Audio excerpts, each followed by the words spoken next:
Hi guys, Harry Otis here, professional trader for 20 years now. Started my career in 2005, still alive in 2026. So today, big news. The SKHY, the South Korean Hynix stock had a solid debut. Wall Street loves it.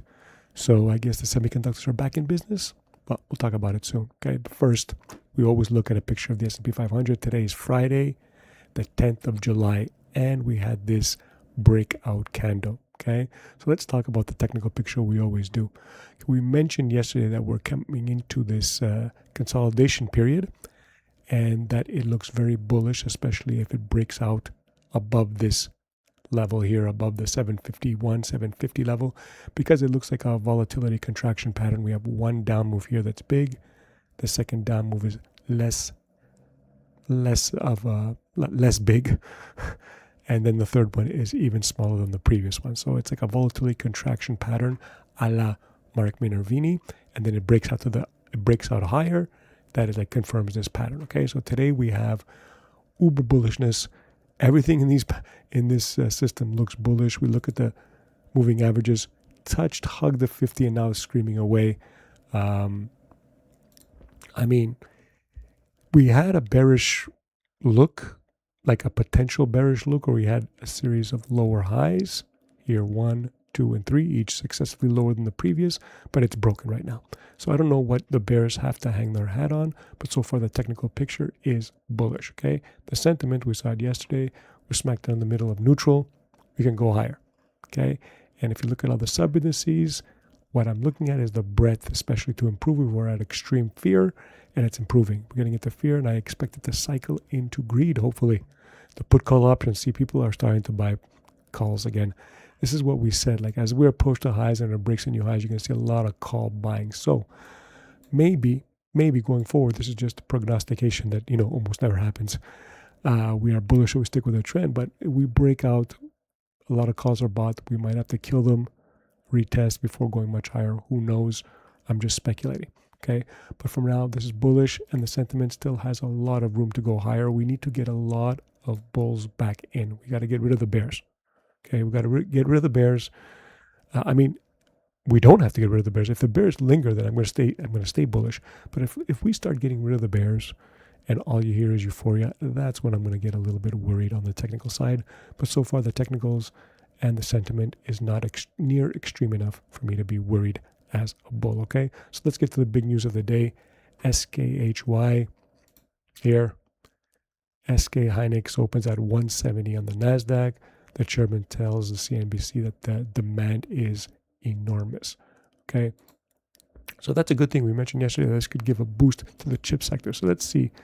Let's go to HK and HY. V, because it's on a when issued basis. Okay, so 1 day of action, it's not enough.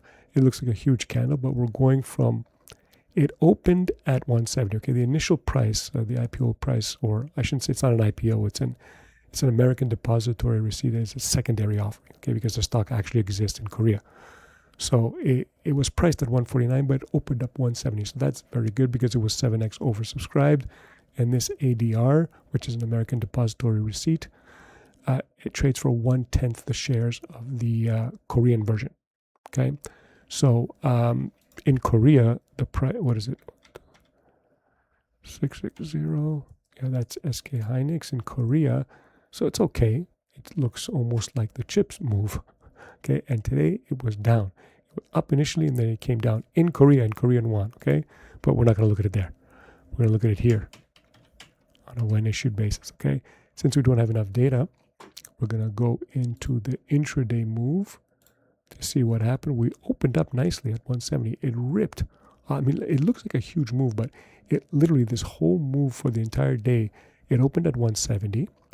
It had a high of about 177, and it dropped to as low as 166. So it's like, let's say, an 11-point swing. Okay, the market is trying to find out its move. Okay, and yes, it gave back a lot of the gains. So that's why it's nice. That's why I called it a nice debut, but it wasn't overwhelming. It wasn't like the hype of SpaceX or something. But it's nice. It's much higher than 149, the IPO price. and it looks great. There's nothing to complain about it. And after hours, it closed at 168, but after hours, it's trading at 169.50. We need more data. Okay, let's go back out, okay, to the day. Okay, we need more data. It's just like SpaceX. We don't know what's going on yet. We need more data.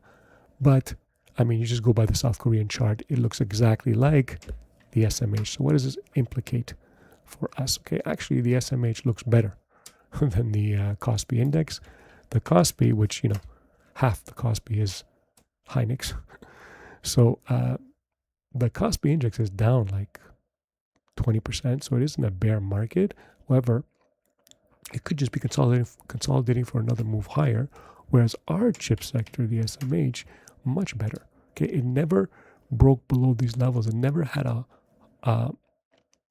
what would you say, a break to lows here. And even then, that could be just a 1 or 2 day technical break before moving higher. If we bring the moving averages, it literally just touched the 50, penetrated a bit, who cares? That's just like noise. And then back above the 50, we are back to bullishness on the semiconductor. So whereas in Korea, the semiconductor index or Korean index is in quote unquote bear market territory, we are not. We're doing much, much better. Okay, so this is why I want to go long the sector, and I did.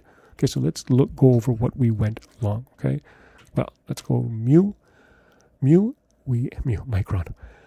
Around these times when it was going down, everybody was fearful. We sold a 700 put here, collected $6 that expires next Friday. Okay, I'm just gonna hold it. Okay, and you can see I did it because I didn't think it was gonna touch the 50. It was close enough. It's like anything's close enough when we're talking about horseshoes and hand grenades.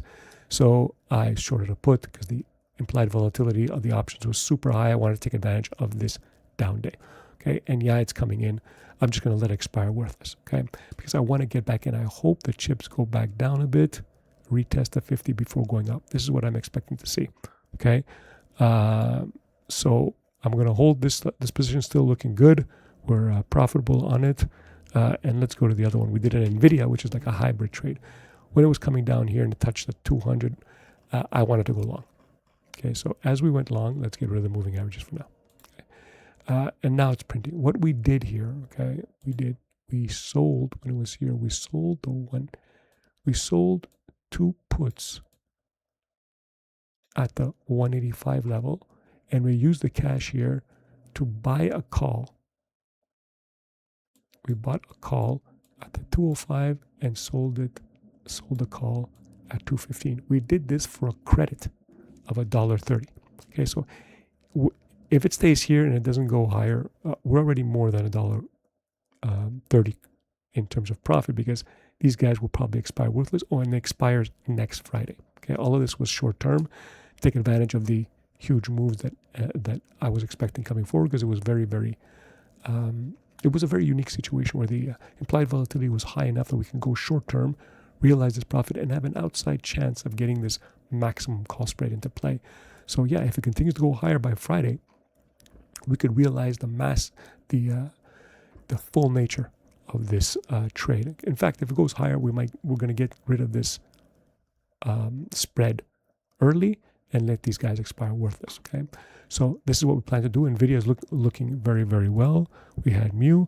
What about AMD? That's the one we could have played. We didn't, because it never went low enough. See, it never really touched the 50 or get close to it. Okay, so that's why I wouldn't play AMD, even though it's very strong. Okay, and the last thing is Intel, where we are short the 88 call. But because we did a strangle here, we collected so many credits that now our break even is 100. Okay, because we shorted now we have a short here, short put at the 100 level, collecting credits that expires next week.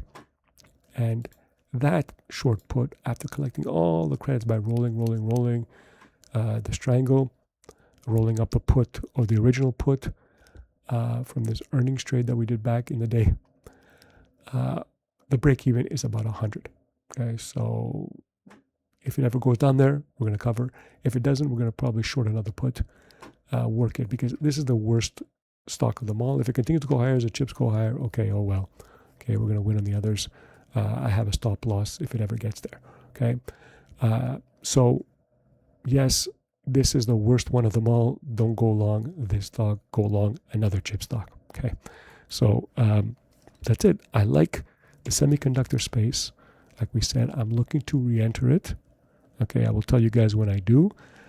So far, the couple of trades that we did in it are, in the money, showing good profits, and we hope to do more in this sector. I really want to be in this sector. I don't think it's over. I don't think the move is over, especially because I think the SPY goes higher, and with the SPY, it's going to drag everything up. Okay, so this is what I like about this game.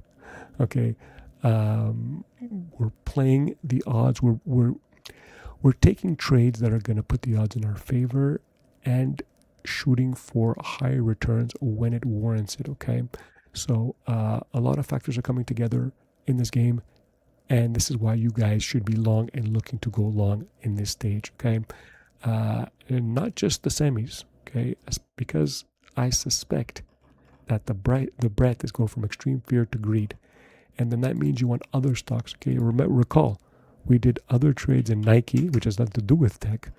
And if you look at Nike, I think it's making a nice move here.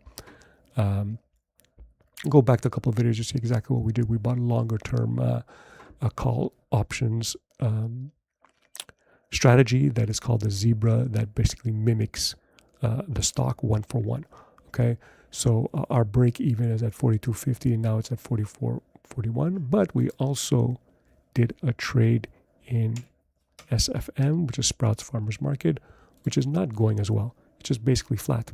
Okay, we entered it around here, and I think here we entered it, and now it's down. But again, it's a longer term Zebra trade, and I expect the earnings here will beat like they did previously.